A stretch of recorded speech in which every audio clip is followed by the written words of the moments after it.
আমাদেরকে আওয়ামী সরকার যেভাবে নির্যাতন করেছে, আমাদের উপরে তাদের যে নির্যাতনের বোঝা চাপিয়ে দিয়েছে, যে বোঝা বয়ে আমরা দীর্ঘ 17 বছর পর ছাড়ি দিয়ে 36 জুলাই আমরা তৃতীয় স্বাধীনতা অর্জন করেছি।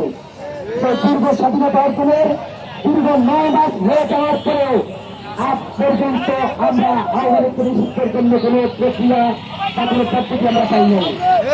এটার জন্য আমরা প্রতিদিন উপদেষ্টাদেরকে বিশ্বাস জানাই। আমরা যে উপদেষ্টাদেরকে বিশ্বাস করে, যে ভরসা করে আমরা তাদেরকে ক্ষমতা তুলে দিয়েছিলাম, সেই ক্ষমতা তারা আমাদের বিশ্বাসকে তারা রাখতে পারে নাই। আমরা মামলা বিরুদ্ধে বলতে চাই,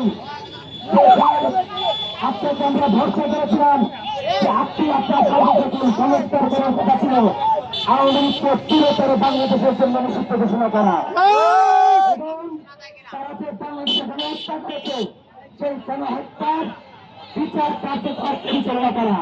কিন্তু আমরা দেখেছি কি, যখন ছাত্রলীগকে ধরে আমরা থানায় দিয়ে আসি, সেই থানায় দেওয়ার 3 দিনের মধ্যে তারা জামিনে বের হয়ে যায়। পরিসরে আমরা দেখেছি ছাত্রলীগ ধরার পরে সেই ছাত্রলীগ ঈদের মধ্যে তারা সরবাদের জুলাই বিপ্লবের যুদ্ধের জন্য লক্ষ্য করে আমরা তীব্রহীনতার প্রতিবাদ জানাই।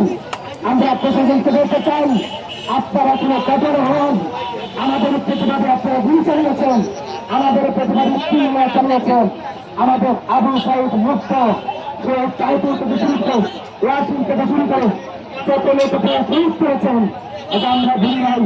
আপনাদেরকে আমরা সাধারণ সমাজে আপনারা আমাদের শোষণ